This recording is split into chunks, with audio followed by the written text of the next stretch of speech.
like to start off with acknowledgement of country. I wish to acknowledge the traditional custodians of the land we are meeting on, the Whadjuk Noongar people. I wish to acknowledge and respect their continuing culture and the contribution they make to the life of this city and this region. So, I'm going to introduce our speaker tonight, Colin. It's an absolute pleasure for you to come and give us a talk.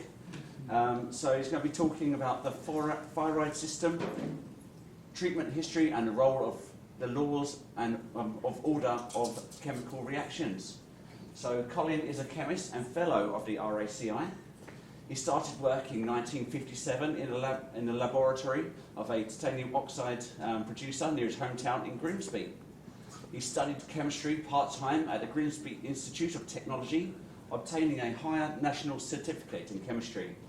He then worked for 3 years as a chemist with British Gas, a steam reforming plant converting naphtha into town gas.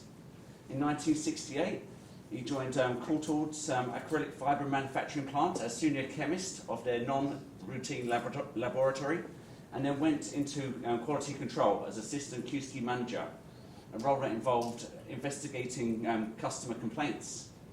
In 1982, he moved to Perth and worked for Wesfarmers, initially in charge of their soils and plant fertility laboratory. In 1989, he was asked to manage the main laboratory at Kwinana, which involved analysis of raw materials, process samples and environmental samples. And this lab obtained NATA accreditation in 1992.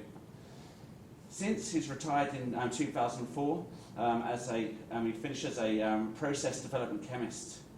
And he started investigating the thyroid system in 2016 because his late wife had control of her thyroid status. My talk tonight is going to be about the history and chemistry of the thyroid system. Now, as you saw from my sort of CV, I've had no medical background whatsoever, so I am in no position to be able to give anybody any advice, but I'm just going to go through and show you what I've generated, and then it's up to you what you make of it. Okay, so I'd like to acknowledge the following people before I get started. Past President Ferdy, he's been very helpful. I think we've been working on this for about 3 to 4 years now, Ferdy, haven't we?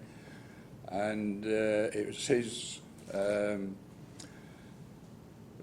network that led me to contact Professor Peter Fuller, head of endocrinology at Hudson Institute. Professor Fuller has actually agreed to co-author the paper. I've done the chemistry side of it, and he's going to look at the implications and applications, and we are hoping to get it published reasonably soon on the JCEM free access media website.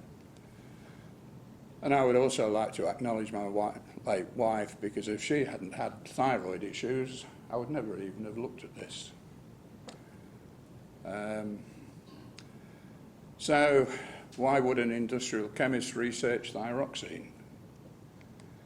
Well, my wife became demented after the birth of our first child in 1974, and it was initially diagnosed as postnatal depression, which was a very common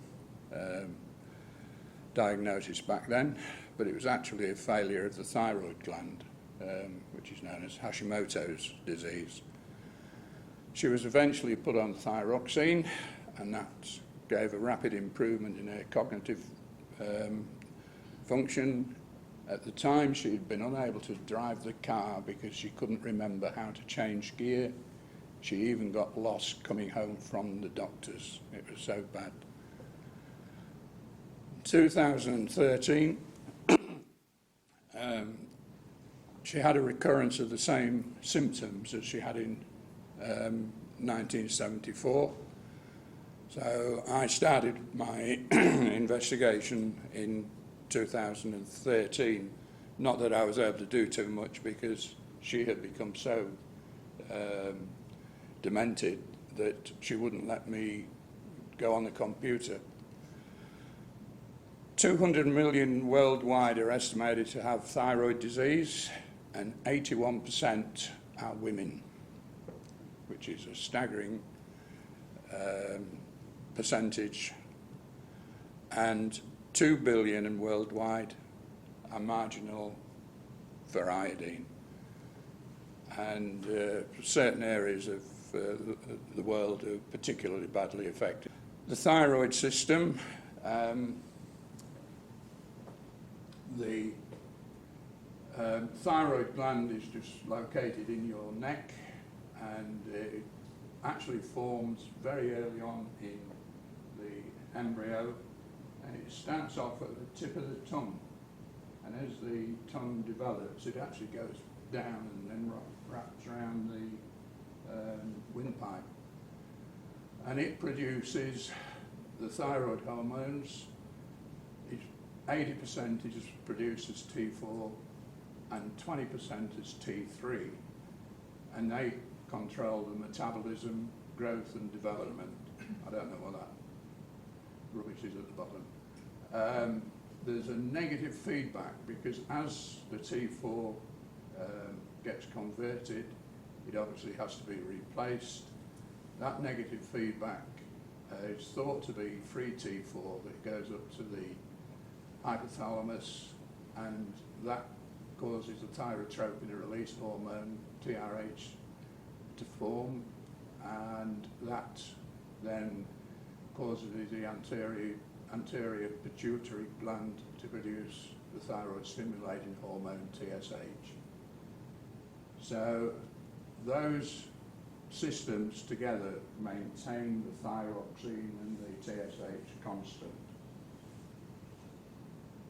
This is the structures, and as you can see at the top there, I know there's a light somewhere, there it is, T4, and you can see it's got 4 iodines on it, which is why it's referred to as T4.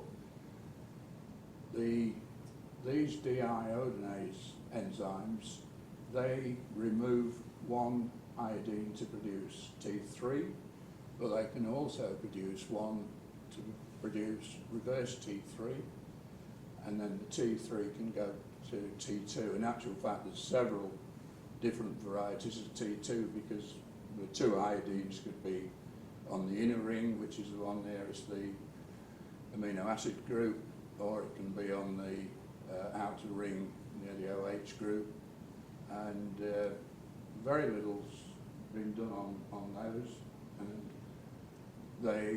the claim is that T3 is the active hormone. So what can deficiency of thyroxine cause? Cretinism was very widespread at one time, and that's where the embryo is underdeveloped, ends up with a very small brain and body, and in newborns, due to the lack of iodine and or selenium during pregnancy. And believe it or not, that's still going on in Zaire at the moment, and they cannot go in and give them iodine and selenium because of the bandits that's bloody running the country. A low metabolism results in weight gain and cold intolerance, and that was what my wife suffered from. Myxedema and myxedema madness, that was the name that was produced and now called dementia, and in fact the myxedema madness is now referred to as Capgras syndrome. Pitting edema is very seldom checked for, at least it wasn't with my wife, and that's if you press on your flesh so that it forms a dint. With pitting edema, when you release the finger, your flesh doesn't just pop out. It actually leaves the dint and it just slowly comes out. It takes several seconds. I don't know why they don't test it occasionally. Depression and cognitive problems, changes in the menstrual cycle. My wife's period stopped completely in 1974. She put on about 25 kilos. Fatigue and joint pain, yes, she had those. I don't know about the rest of them. What can excess of thyroxine cause? Well, it can cause elevated temperature, and your body temperature literally increases due to increased metabolism. Loss of weight, rapid heartbeat, because of the fact that you've got more T3 and working there, it can have an adverse effect on your heart. And that's one of the reasons why they don't give you T3. An increased appetite, nervousness, irritability, anxiety, sweating because you're feeling hot all the time, you can't stand the heat, and muscle weakness, difficulty sleeping and fine brittle hair. Timeline for important events. They discovered mixed edema in 1885, and that was a consequence of a pathologist trying to find out what somebody had died of, and they found that the flesh appeared waterlogged, and it was because mucin builds up underneath the skin, and it is a fluid, but it's like mucus basically, and but it couldn't be squeezed out of the thing. Myxedema madness was very common in the UK up to 1930s, and that, as I say, that's called Capgras syndrome now. People were just locked up in lunatic bins in England in those days. 1905, there was a link to thyroid gland removal. That was when Prince Edward, who then was King Edward VII, had his appendix out with anaesthetic, and everybody wanted to follow suit and have an anaesthetic. And people who had thyroid cancer had them removed. They didn't die of cancer, they just went mad and died. So that was when they realised what it was a problem. 1914, they started treating hypothyroid with pig thyroid gland, initially raw. You had to eat 8 ounces of raw thyroid a day. And then they discovered they could desiccate it and retain the same properties. And the guy who developed that, I think he got a Nobel Prize, if I'm not wrong. 1925, they developed thyroxine production in a laboratory, and commercial production of thyroxine became available in 1952, but the desiccated hormones continued to be the main treatment until 1965. People were trying the new thyroxine and saying it's not doing the same job as the hormones, and people are still using the hormones today, and it's been supplied from compounding chemists.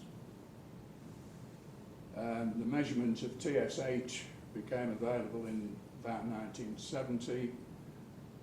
The initial instruments were not very sensitive, and it was not that good, but they're now on to about the 4th or 5th generation of the instruments, and they're now pretty good.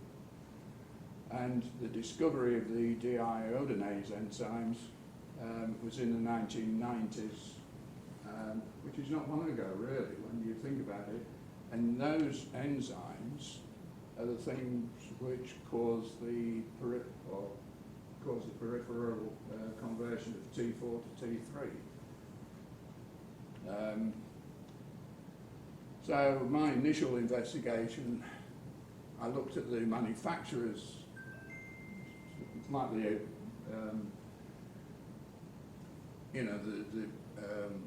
sheets that we used to get for our material sheets. They do the same for all of the drugs, and the maximum dose of thyroxine for the elderly then was 125 micrograms. A recommended daily dose in the same thing for people who weren't elderly was 1.6 micrograms per kilogram of body weight. So if you were 100 kilos, you'd be having 160 micrograms of thyroxine. My wife was over 100 kilos when in 2013 she'd slowly built body weight had slowly gone up. This was a dead giveaway because it was reported in the manufacturer's handbook that the half-life changed. For hypothyroid it's 3 days, for normal it's 6 to 7 days, and hypo is 9 to 10. No reason given, but as a chemist I knew that half-life changes indicated that it was a second order reaction, not a first or zero order. So that made me start looking at concentrations, and I found a paper which gave T4 concentration for hypothyroid at 258 nanomoles per litre, normal at 114, and hypo at 35 nanomoles per litre. You know, what a huge difference. And that's supposed to be keeping your metabolism going. But again, it confirmed that it was a second order reaction.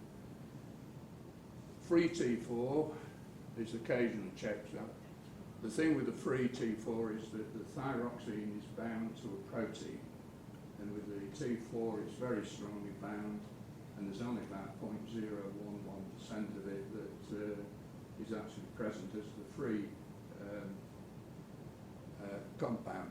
I think the reason for that is that if it wasn't, most of the thyroxine would pass through the kidneys and disappear out in your urine, because the free T3 and free T4 can be tested in urine.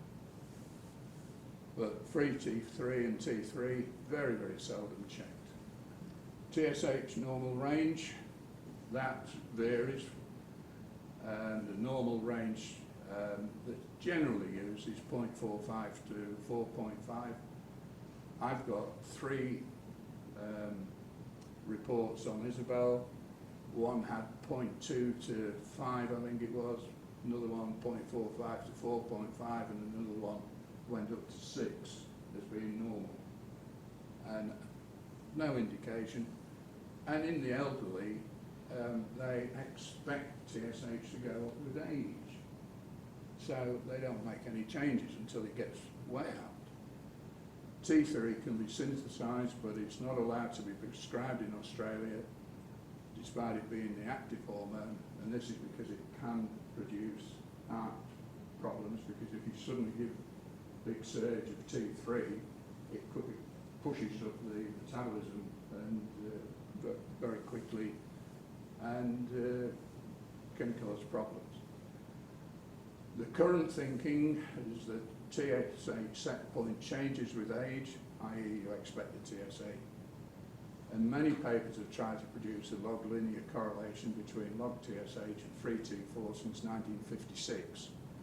The fact that they've all used log TSH suggests that TSH is first order. That's the table I took off Wikipedia. That is not accepted as a source for papers, but it's a nice table, and it gives you the zero order formulas that I won't be dealing with, because nothing in the thyroid is zero order. First order I will be using, and second order I will be using.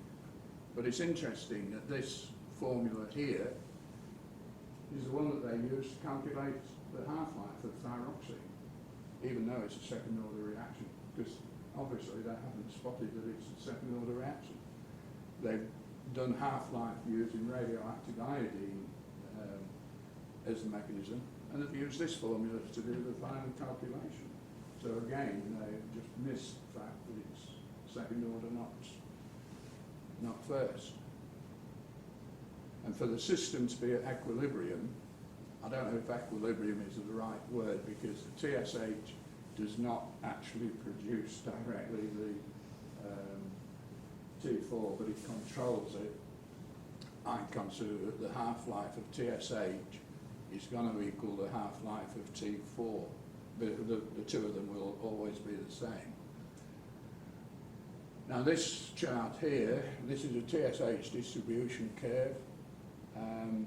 It was based on 65,000 people. It was actually produced by a chap in Australia over east from the data that was in that Norwegian study. And I just find it amazing. Whoops, sorry. How do I get it go back? There we go.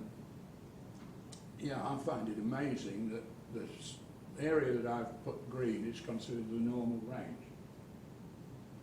These little bits at the end are the hypo, and at that end is the hyper. And it just didn't seem right that you accepted people in down here as being normal. So, as I say, but I'm going to use that 1.25, which was the mode value for that. So my hypothesis was that the thyroid system must be at equilibrium for TSH and T4 to be constant. This must mean that the rate of conversion of T4 is equal to the rate of production of T4, which must equal the rate of production of TRH and TSH in molar terms. So, you know, they put everything in nanomoles, and therefore, as half-life is a measure of reaction rate, TSH and T4 should have the same half-life. So a theoretical model can be produced if we've got concentrations of TSH and T4 at equilibrium and a euthyroid half-life. This hypothesis can then be tested if suitable analytical data can be found. That was one of the things I had a bit of problems with. So the theoretical calculation of TSH half-life. So with it being first order, the TSH equals the reaction constant for TSH times 2 raised to the power of the half-life. So if TSH is normally 1.25 micro in international units per mil, I'll drop the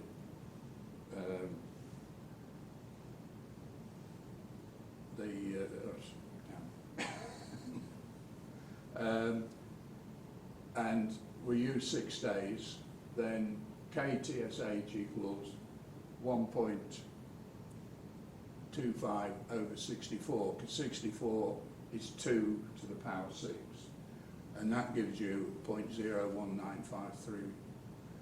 So if we take logs of that formula, we get log TSH equals T1/2 times log 2 plus log KTSH.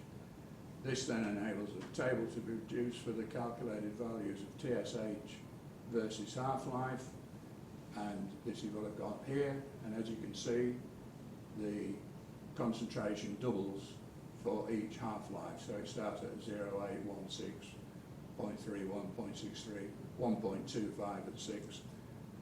But you can see how rapidly it goes up, because both of the TSH and the T4 are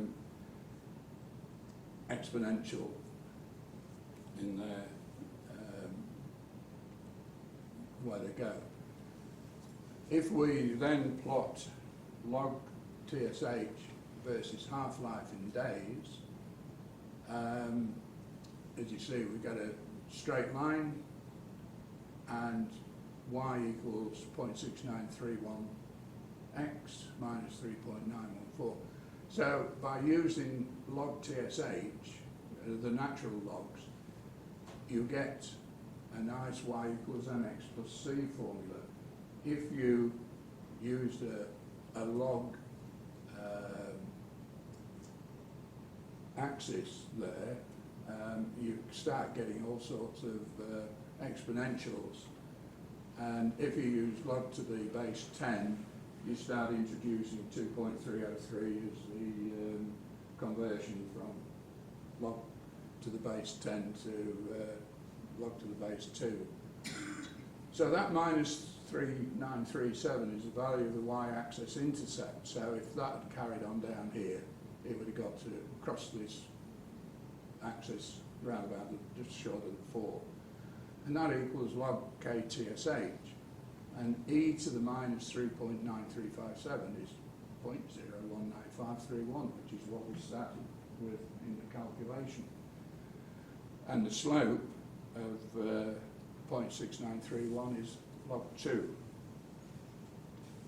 So that's where the log 2 came from in that earlier. So the theoretical calculation for conversion of T4 to T3, you've got the conversion in second order reactions. C0 is concentration when T is 0. And because it's at equilibrium, that is the situation all of the time, because you're not getting any change in actual time. The constants given by K T4 equals 1 over T a half times C0 and C0. So you've just got, the rearrangements of that expression. So using half-life of 6 days and a T4 concentration of 98.5 nanomoles per litre gives us a value for K of 2.01692, enable concentration of T4 and 1 over T4 versus half-life to be calculated. So that's the table, and we'll just look at the equations involving the half-life of TSH. So we've already seen log TSH equals log K TSH plus T a half times log 2. So for TSH we've got that expression. For T4 we've got that expression, and I'm saying that those two are equal. So you then get log TSH minus log KTSH divided by log 2 equals the 1 over expression. But we're only interested in looking at what log TSH is going to be plotted against. And it's going to be 1 over TT4 is what we're going to be plotted against. But this is the slope. So the slope is going to be log 2 divided by K TT4. And this is the log of the TSH reaction constant. So all of a sudden we've now got a way of when log TSH is plotted against 1 over TT4, we know that the slope's that, the intercept is that, and when we use analytical data, it allows KTSH, KTT4 to be obtained without any measurements of time, and allows the half-life of both TSH and T4 to be calculated. And it will show that the correlation between the two is log reciprocal and not log linear. So that's the log TSH versus 1 over T4 that I calculated. And as you can see there, the slope is 409.65 and that. And that constant was what we had when we plotted log TSH against half-life. So the slope is 409.65. That should equal log 2 divided by the reaction constant, and it gives me 409.66, which I think is fairly close. And the constant E is KTSH, which again, so now we've got the ability, if we can find some suitable data, to get these rate constants and calculate the half-life. So I hunted high and low, and I eventually found this table of actual data, which was published by the National Health and Nutritional Examination Survey, the USA, 2007 to 2012. It was actually published in 2015. And it gave the values for TSH, T4, free to T4, T3, and also TG. I wasn't even sure what TG was, but it's actually thyroglobulin. The percentile, they took the results for the different percentiles and I just used the data that got 97.5 confidence limits. So that was published by R.B. Jane in 2015. I've actually got a copy of it on the bench behind me if anybody wants to have a look at it. He actually used 10,457 adult volunteers, but those that were pregnant, taking thyroid drugs, estrogen drugs, having current thyroid problems, tested positive to antibodies, or had clinical hyper or hypothyroid, were excluded. And it left him with a total number of 5,794 participants. This screening is very significant because most previous people have looked at it from commercial laboratory data, and the only people that get tested by commercial laboratories are those that have got problems. I mean, I don't know how many of you who, particularly the men, I doubt very much if that. I know Barry has, but how many others who actually have it done? So what the commercial data has is all of the people who have got problems.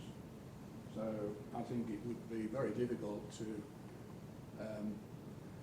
So we can now plot log TSH versus 1/T4 and also plot it against the theoretical half-life plot. So when we do that, we get this graph here. Now, as you can see, well, there's only the 6 results there, but they give a very good line. Not too dissimilar from that, but the slope is significantly different, as is the constant. So, calculation of half-life from that data, we see that the constant's minus 2.7929, and that's log TSH. And T1/2 can be calculated from this value as e to the minus 2 equals 0.06, which is the reaction constant for TSH. And as shown previously, TSH equals K TSH times 2 to the half. Therefore, T1/2 equals 1.25 divided by that, which equals 2 to the T1/2, which equals 20.41016. And taking logs, we end up with T1/2 times log 2 equals log of 20.4106. So therefore, we then get log 20 is 3.016, log 2 is 0.69314. It gives us 4.3515 days. And then using that 4.3515 days, we then get the reaction constant for T4 as 0.20233. When we now plot the two together, you can see we've now got an absolute agreement between the theoretical and the actual. And when you look at the slope at 297.08, if you divide log 2 by 0.2023, you get 297.10, which is again pretty close to 20 to that result. And again, it gives me the value for K TSH from that. So we're actually getting those values from the analytical data, not without any timings, and we've now got the half-life. So what about the other functions, the free T4? plotting that, we get again a pretty reasonable graph. R squared of 0.98, an absolute value is 1.0. This result here, for some godforsaken reason, it was duplicated all the way through the paper that the two results were the same, and then I found another sheet which showed that they weren't the same, but I've included it in this because it was in the actual data, so I don't want to fiddle it. When you do the same with T3, again we get a quite reasonably linear, and free T3, that also gives a linear plot. Now with the thyroglobulin, that surprised me because, as I say, I'd never heard or read anything about thyroglobulin. That gives us an absolutely superb plot, and as you can see, the slope is 0.7317, and the R squared is very, very close to 1. I've not included it here, but you can actually plot log TG against T4, T3, free T3, and you get perfectly good correlations. And that is something that has not been considered. So the calculation for hormones for the normal range of TSH, we've now got the slope and constants from the enhanced correlations, which is those.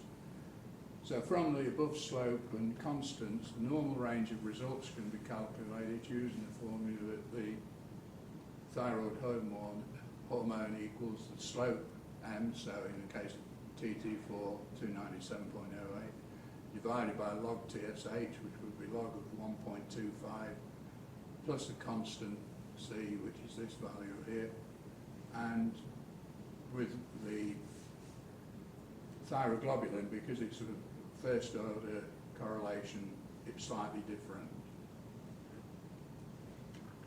And from that we can then produce the thyroid hormone concentrations for the normal range. And as you can see, that's the TSH results across the top. This is the half-life, and you can see how it starts off fairly low at 0.45, and if you go down to 0.03, it's getting down to 2 days. 2 days, and these increase to go along, but they're a lot different from what was put in the manufacturer's handbook. And the T4 concentration for the low end of the scale is 149, and at the hypothyroid end of the scale, it's only 69. So you've got a double of change in the concentration, and it's the same all the way through. And TG is even worse because that goes from 52.4 down to 2.3. And interestingly, I calculated the TG half-life, and I found that all of these results came in at 7.7317. That previous graph where I showed you with log TSH versus log TG gave a slope of 0.7317. So it's actually the ratio of the half-life of TSH and TG. And as I say, these facts are sort of irrefutable because, you know, the data is showing it. To make it a little bit easier, I'd be interested in your comments. I actually plotted this one out as well. Now this just uses the actual concentrations, not the log. So this is the TT4 results in terms of nanomoles per litre. This side, on the second y-axis, it's the TSH, and along the bottom here, it's the half-life. And what you see here is that you get a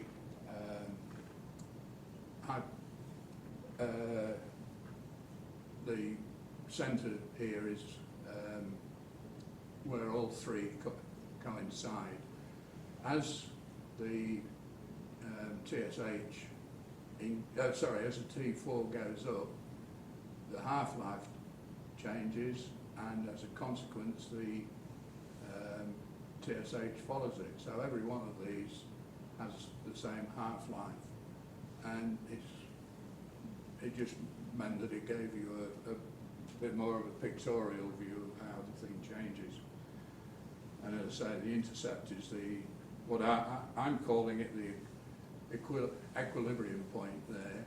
I'm not sure whether equilibrium is quite the right word for it, because TSH does not react with T4, but it's controlling the T4.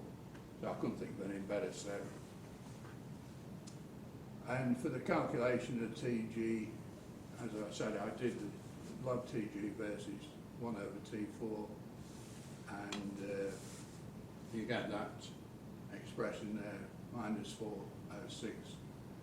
But that result there, when you take e to the 6.854, you actually get a value of 800.63, I think it is. And if you're starting off with a half-life of 1 day, it will drop down to, because you actually have to use the half-life to the minus, 2 to the minus half-life for this one, and you actually get a halving of that 800 as it comes down, and at the equilibrium point it ends up at 12.96, and that was how I was able to calculate the half-life from it. So the normal range, data range, there's been a lot of debate that's taken place over the years on the values for the normal range. In all the analysis, the results for the lowest TSH are more than twice that of the highest TSH. It can change depending on the instrument used, and this is what I'm finding a bit unusual with the medical profession, that even with TSH, with your, sorry, not TSH, with your prostate test, the PSA test, mine suddenly jumped up over 1 because of the change from a Siemens instrument to an Abbott. So it went from 4 to 5.1. And the doctor got a bit concerned. I had to point out to her that the 2 results had been quoted and it had changed. So that is something, and it's left up to the laboratories to publish the range they use. I've got papers or results for Isabel from 3 different labs in Perth, and they've got 3 different acceptable ranges. The Framingham report stated that women with a TSH less than 1 or greater than 2.1 have a greater risk of developing Alzheimer's. And it's just amazing that it's always the women that seems to be getting clobbered with this. Certain drugs can affect the TSH analysis, and one of those is metformin, and I'll show you that. GPs tend not to make changes if TSH is reported as being in the normal range. Just to give you an indication of the control of the thyroid system, if for some reason your thyroid gland cannot produce sufficient thyroxine to maintain the concentration, and it drops to 80 nanomoles, the half-life becomes 1 over 80 times the constant, which is 5.36 days. TSH then has the same half-life, so KTSH times 2 to the 5.36 gives you 2.52, so that's nearly double what the equilibrium constant is. So it's calling for an increase in the thyroxine production to bring it back down to the 1.25. If you increase the concentration to 154 nanomoles per litre, which is starting to get into hypothyroid, the half-life drops to 2.78 days. The TSH becomes 0.42, so that's just outside of the normal range, but it's calling for a reduction in the T4 production, and unfortunately in some instances it seems almost as if the thyroid goes into maximum production rate and doesn't respond to the TSH. So you're stuck at the 0.42, and if it gets too far down, they then use this business with the iodine and with the radioactive isotope to actually destroy part of the thyroid gland so that it reduces the capacity of it to overproduce. And then you can control it if it needs additional thyroxine. I can give you it, but provided it's somewhere close. A lot of people survive just by using the iodine. So the system is constantly trying to return the TSH to 1.25, which, as I say, I'm calling the equilibrium value.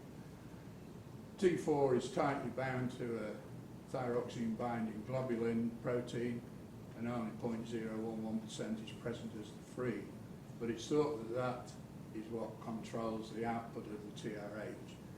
Others think is that that free T4 is the thing which activates the hypothalamus that was in that previous slide to produce the TRH, which then produces the TSH. And that one, again, I think could well be a zero-order reaction, because it's quite common, particularly with enzymes, and I'm not suggesting this is an enzyme because I don't think it is, but with enzymes you can get competitive inhibition. This is where the catalyst sites get blocked by something other than the precursor for what you are wanting to make. So if you have fewer catalyst sites, you produce less. So if the free T4 drops, you end up getting more catalyst sites available, and therefore the TSH will increase, because you've got to have a link between the free T4 and the TSH. It's not something that's automatic. Well, it is automatic in the body, but so in conclusion, an equilibrium exists when the TSH equals 1.25, T4's 98.5, the free T4 is 10.4, T3 is 1.8, and free T3 is 5.06. These values only hold for people who meet the criteria of the enhanced study.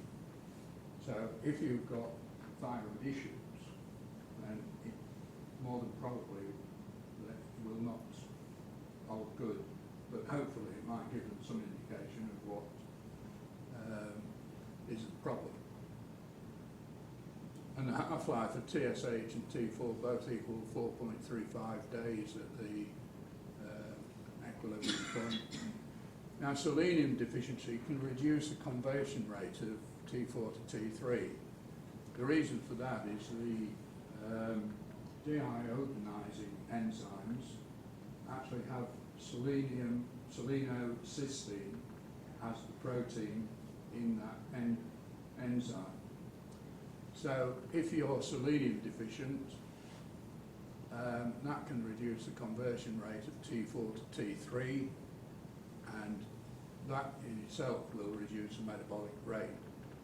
And I've got some papers over here that you're welcome to take. What I would suggest, if you want to look at them at a later date, take photographs of the heading with your cameras, and I've got some there with I don't know. Well, certainly I've got one there with Oldfield. I think I've got you. That's one where he did a trial with kittens. He took 8 kittens from single litter. 4 of them he gave a normal diet. The others he gave a selenium deficient diet. And the ones with a selenium deficient diet, their conversion of T4 to T3 was much lower with having less selenium. He commented on the fact that the weight didn't change. Well, that's not surprising, because if you've got a lower metabolic rate, then you build up fat. You don't build protein, you build fat. And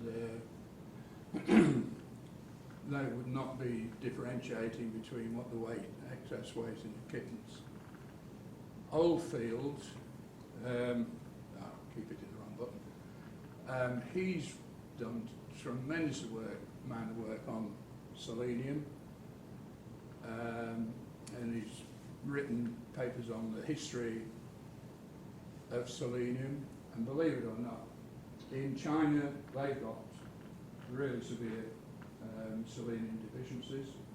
So has New Zealand, and so has Finland. In China, they found that in this district that they had a very, very high rate of cardiomyopathy, and they've now giving them selenium tablets, and finding that their death rate now from cardiomyopathy is the same as the rest of the world. Same thing happened in Finland. They were very deficient in selenium. Finland now applies selenium to its fertilizers. Denmark legislated for selenium to go into their fertilizers, but because the farmers could hop over the border into Germany and places to buy fertilizer, they scrapped it because it was putting their fertilizer manufacturers out of business. And in New Zealand, they are applying selenium to fertilizers, particularly in the South Island, and that is being subsidised, I understand, by the government. So it's not the companies, the fertiliser companies, that are having to bail out. Iodine deficiency is common in a lot of countries, but in developed countries, iodate is added to salt as a prevention. Very interesting thing on iodine. You know, we talk about the traditional owners and such like. The ancient Greeks, I came across a paper that made reference to the fact that an island in the Mediterranean that's under the Greeks had a lot of people that were being affected by goiters. This is where the thyroid gland gets very, very large. And they discovered that if they took kelp and ashed it, and then chucked the ash into water and drank the water, it cured their goiter.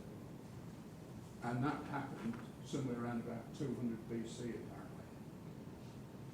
God knows why they did it, but it's quite interesting that, you know, even back then. But relying on TSH alone cannot ensure your metabolism is correct. And the TSH test itself is good, but there are things that can interfere with it, and I'll show you an example of that in a second. Because, as I mentioned earlier, some drugs affect TSH values in metformin, and I've got some papers there that show this. It was discovered in 1997 by a chap called Vygotsky, and he had a patient who he put onto metformin. He had 4 patients he was looking after. They all went on metformin, and one of them, the TSH dropped down to virtually 0. He took the guy off metformin, and 3 months later it came back to normal. So with the guy's permission, he put him back onto metformin. Same thing happened. but and then there's another paper that I've got there in Montreal. I can't remember her name. It's a French lady. She used the National Health Service data from the UK to look at people who were on metformin and TSH and measured the TSH, and she found exactly the same thing, that there was quite a few thousand people in the UK who were having the same problem, and it doesn't seem to have got very widespread notice.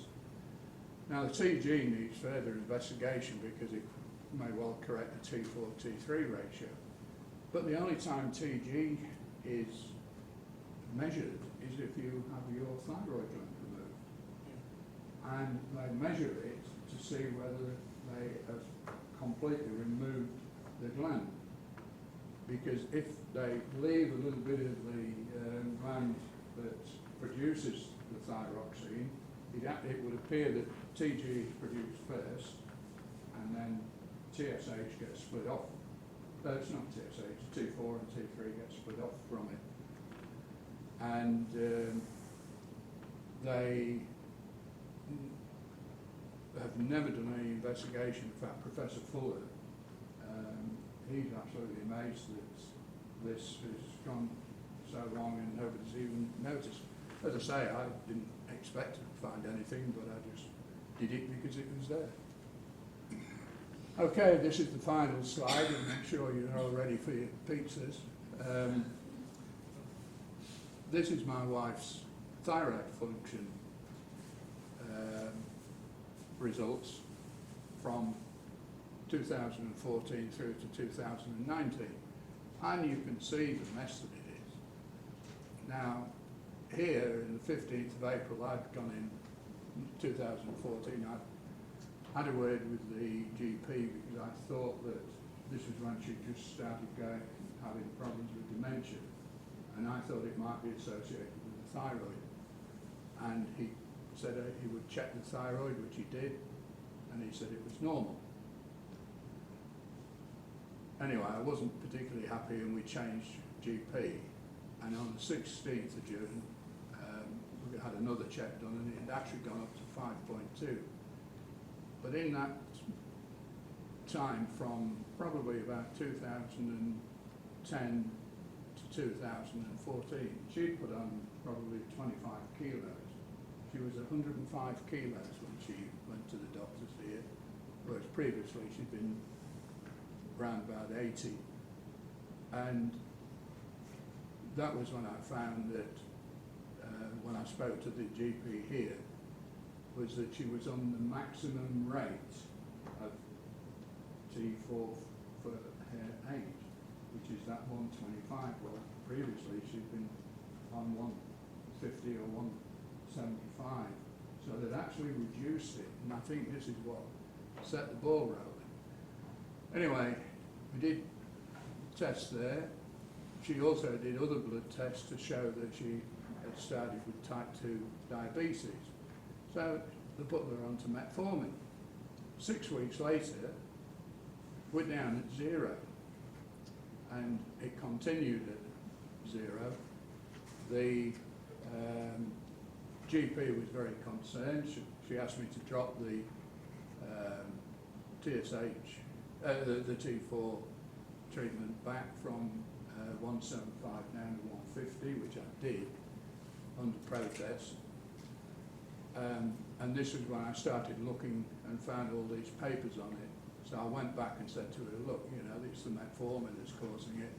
So we stopped the metformin after a couple of months, but she became very confused, and we eventually had to put her into care. And that was before she went into care, and as you can see, it has come up slightly.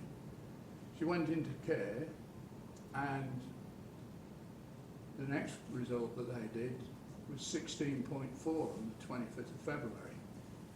I wasn't told about that one. And she increased the dosage to 175. Then she got another result at 49.7 in the April. I was told about that one, and she wanted me to take her to an endocrinologist for advice. Well, I went home and looked through the invoices I got from the pharmacy, because I used to get billed with all of the drugs that she was taking, and I found that they put her onto calcium, what is it, caltrate plus vitamin D when she went in, because she wasn't exposed to sunlight. She needed the vitamin D, and I suspected that they were giving her it at the same time as the thyroxine. So I went into the place the next morning, asked to see the manager, and asked the question, were the thyroxine and the caltrate being given together? And he wasn't very cooperative to start with, and I insisted, and I found that yes, they were both being given simultaneously at 6 a.m. So I asked him to move it from the morning to the evening, which I didn't think was too much to ask, and he refused to do it because they are bound to follow the prescription. So if the prescription says AM, that's what they will follow. So I said to him, well, are you going to ring the doctor or am I? And he said, oh, I will. So he rang the doctor, she agreed. The next result dropped down to 4.8. Sorry, at 0.06, because she'd actually increased it to 200 micrograms when that result came in. And I said to her, I said, well, once the calcium gets out of the way, I said, I think you'll find you'll have to start backing off. And that's what happened here. Now, here, they put her back on metformin because the GP was not aware of what happened here. And she developed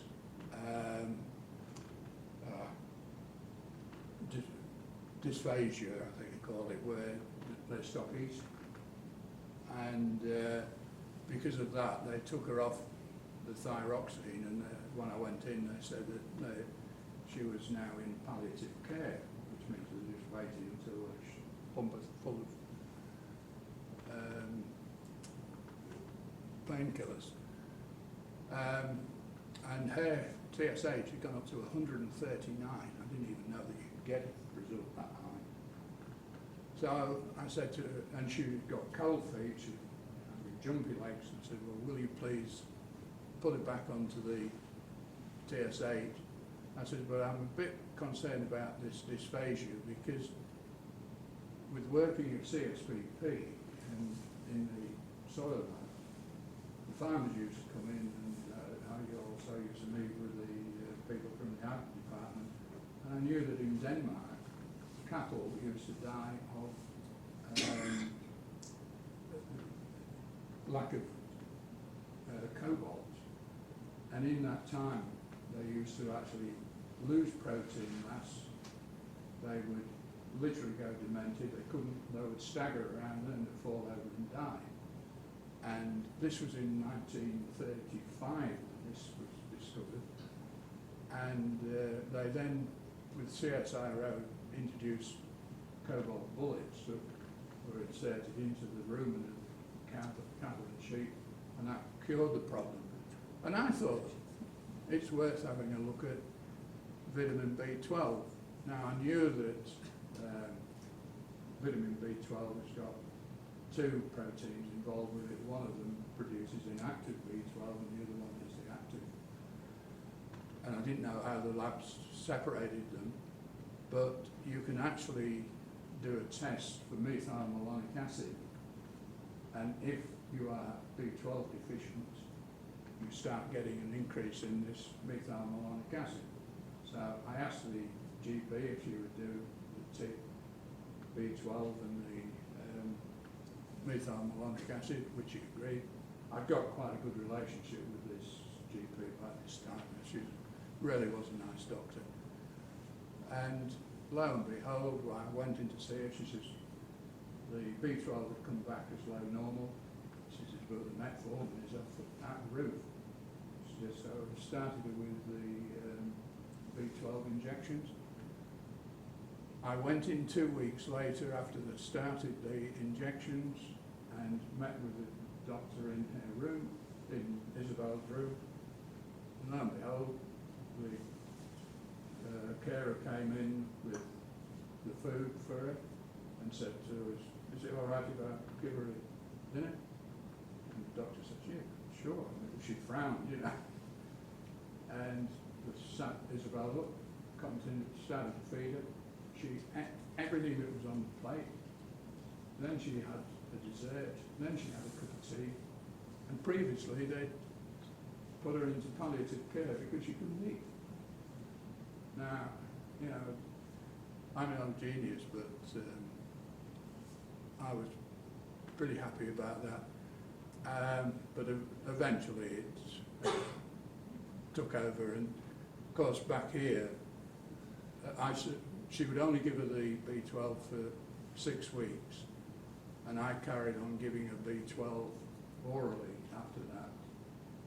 But once COVID struck, I wasn't able to do so, and when we went in to see her, we were allowed to go back in to see her in the May. She was a skeleton. She'd lost all of the protein, and it lasted 2 days after that. So that's basically my story, and as I say, it was all of this that got me to look at the thyroid system. I hope it's been of interest to you. So thank you very much.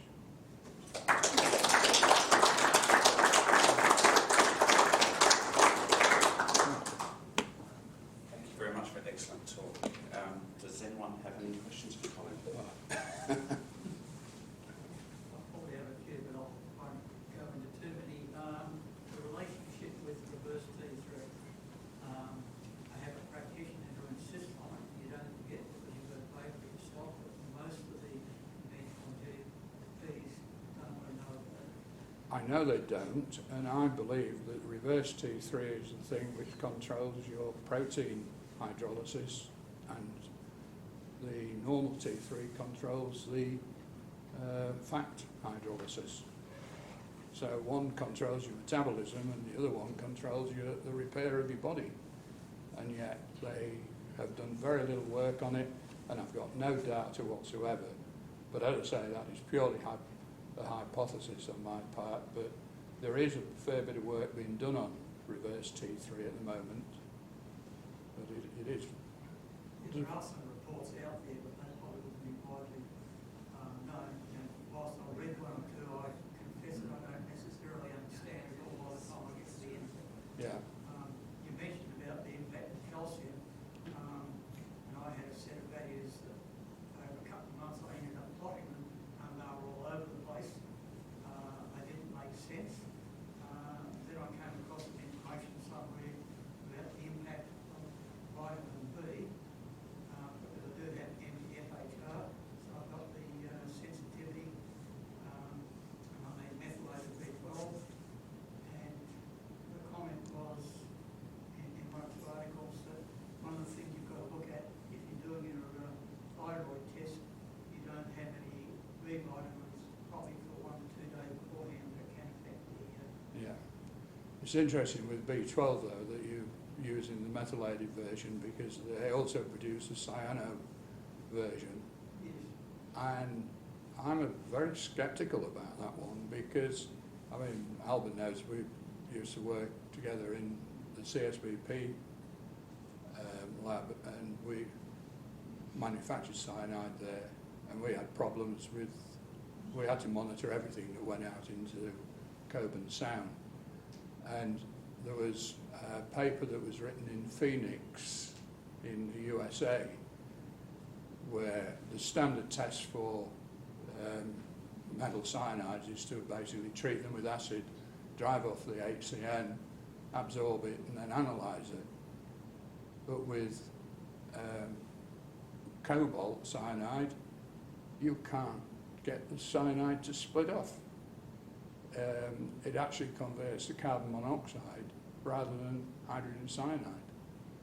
And I don't know whether that is something that the body can cope with, but I've always used the methionine as well.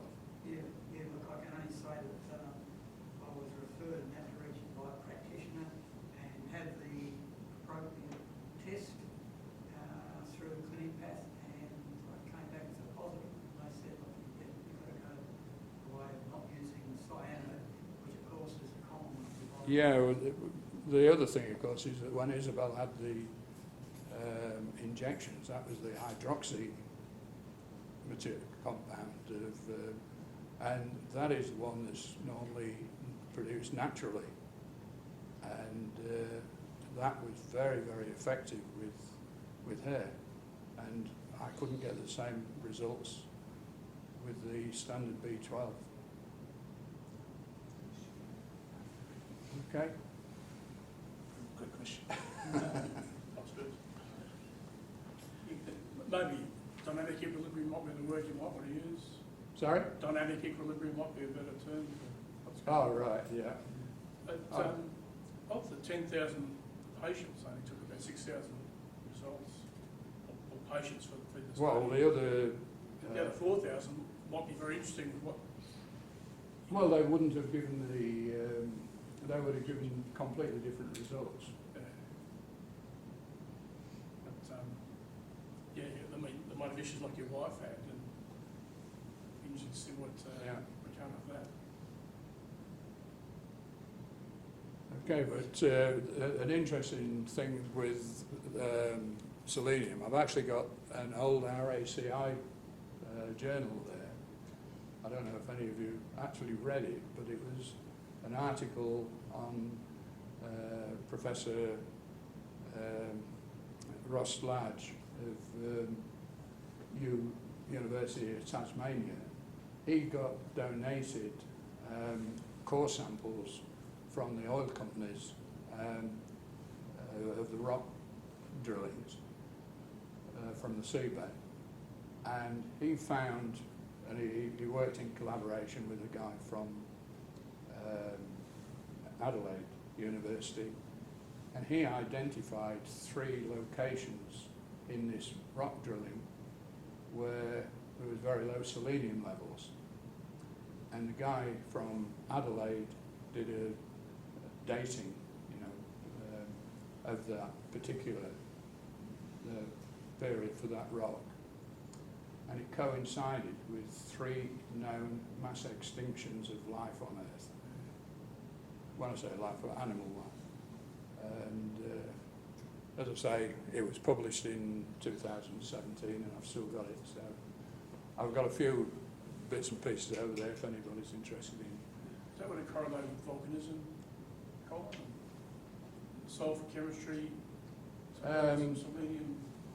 Actually, selenium, you find it more in trees than you do in coal. Has got quite high selenium levels, and in fact, because of that, they built all of the power stations in England along the east coast, so that all of the environmental things went out into the North Sea, and it was expected that it would drop. Instead of which they acidified all the lakes in Sweden. But they also donated a lot of selenium over to Norway and Sweden. And I think that's why Norway and Sweden didn't have the problem with cardiomyopathy where Finland did. They got free selenium. So there you go, you just get them to build more power stations. Nah, joking there. Okay. So yeah, we can have some more discussion over pizza, and I'm sure Colin will be able to answer some more questions for you. I'd like to finish by saying thank you very much.